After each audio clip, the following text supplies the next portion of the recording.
I'm making this video to demonstrate why you need to use migrations to transform data in the database when you stop using drop and create in a .NET application.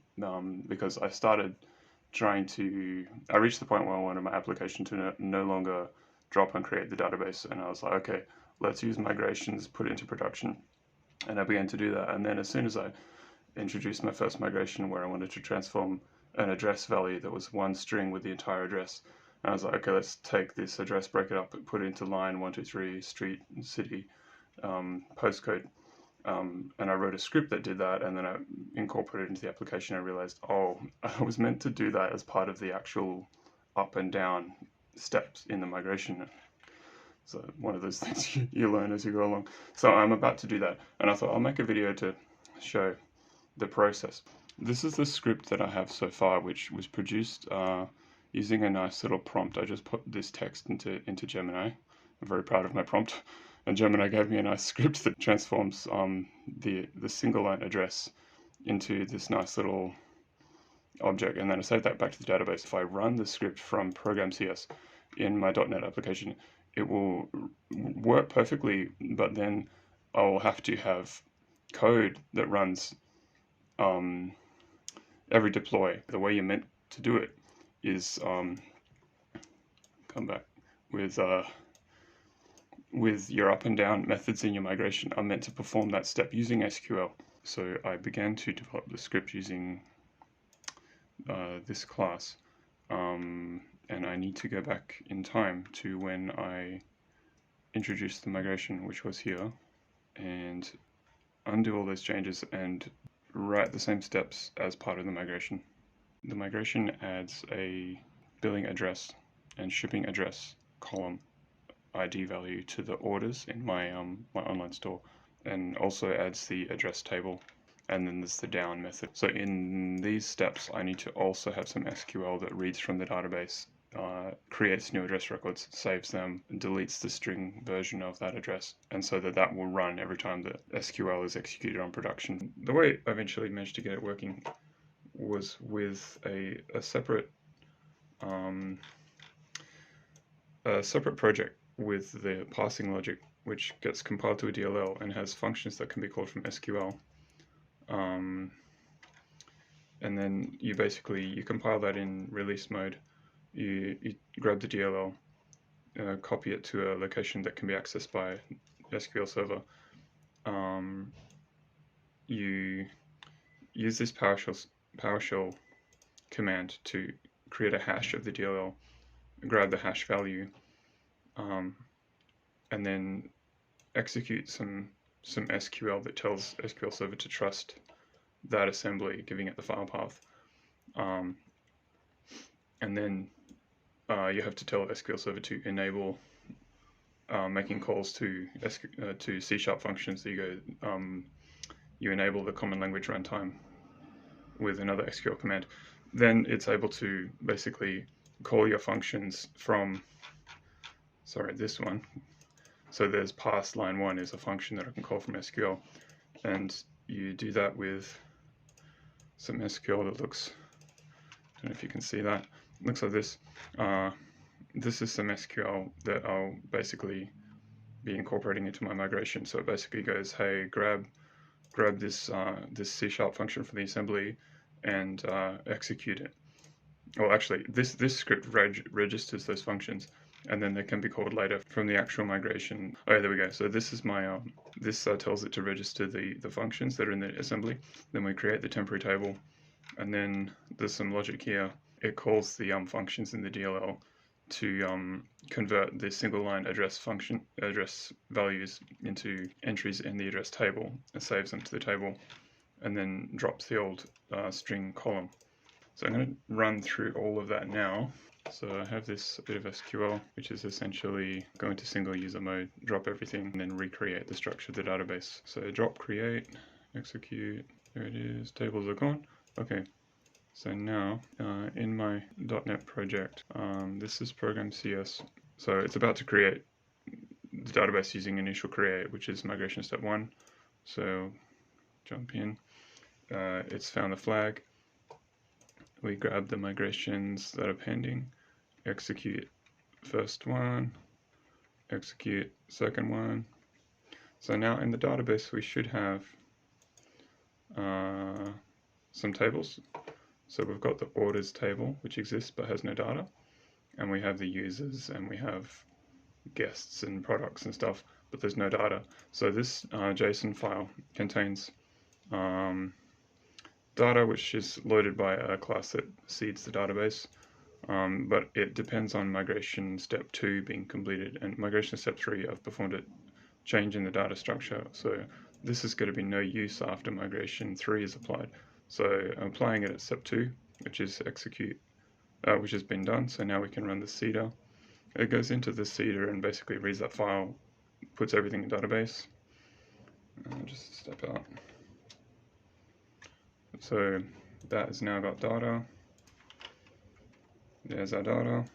So these are the addresses which are string values, and we want to convert them into address, line 1, 2, 3, city, state, postcode, and put in a table which doesn't exist yet. So migration step 3 does that. So now we're up to migration step 3. Apply. Now we should have a new table. There's the table. There it is. So we've got line 1, 2, 3, city, state, postcode.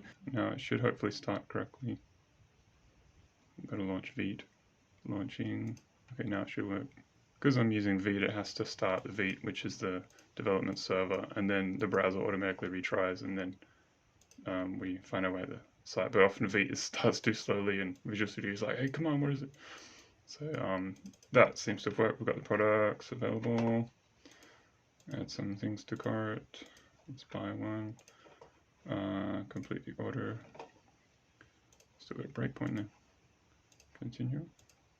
Oh, I still have code changes which I haven't applied from migration step 3. So my application code is still at migration step 2, which is looking for a string address, and it's unable to save the new order, which I just tried to submit the checkout and it didn't work because I have commented out bits of code that look for the address table. Yeah, so these bits of code, once I enable them again, it should work.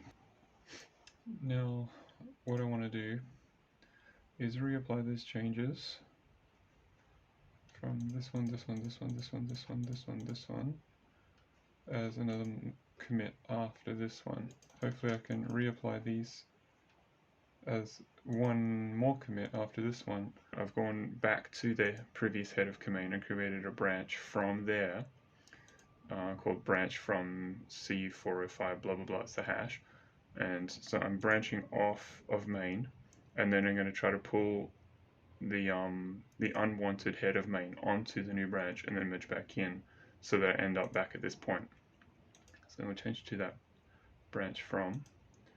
So this is what I want head of main to become. Is this? I'm going to pull. I'm going to merge into current branch from main. Bonk. So there we've got that. And now I'm going to undo. But I want to keep these changes. So I want to. Those are the only changes that I want. Those 4. Revert with no commit. Get revert, no commit, with no commit. And then the name of the one to do. That will undo all of these changes, but not commit them.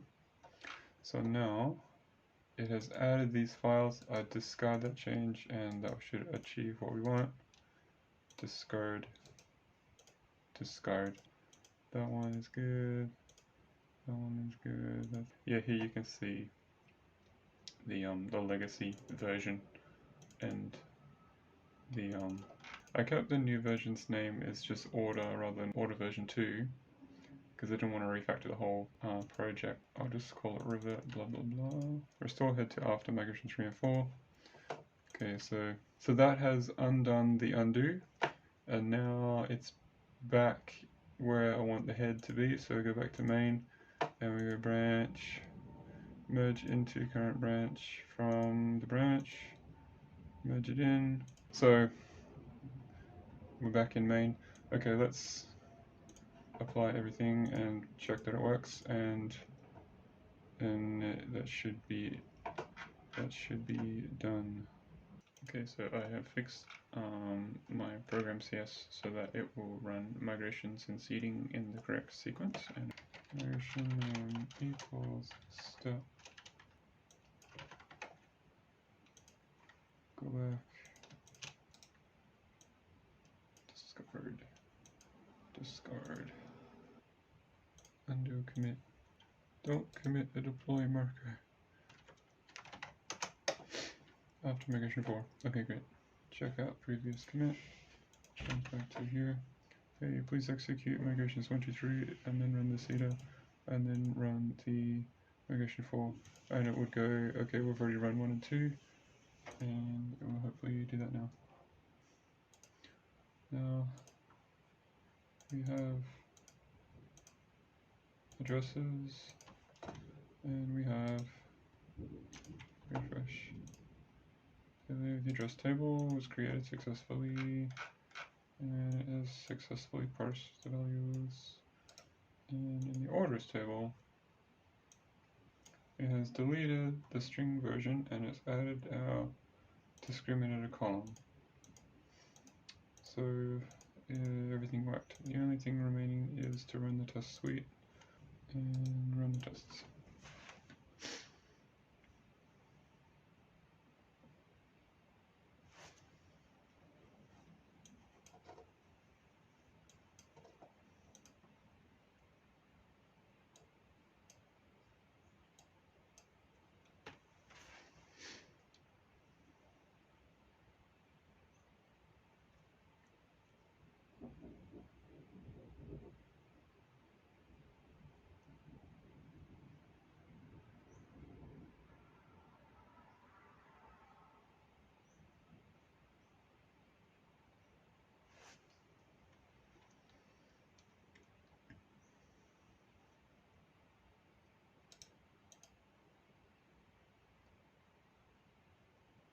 Okay, they all passed.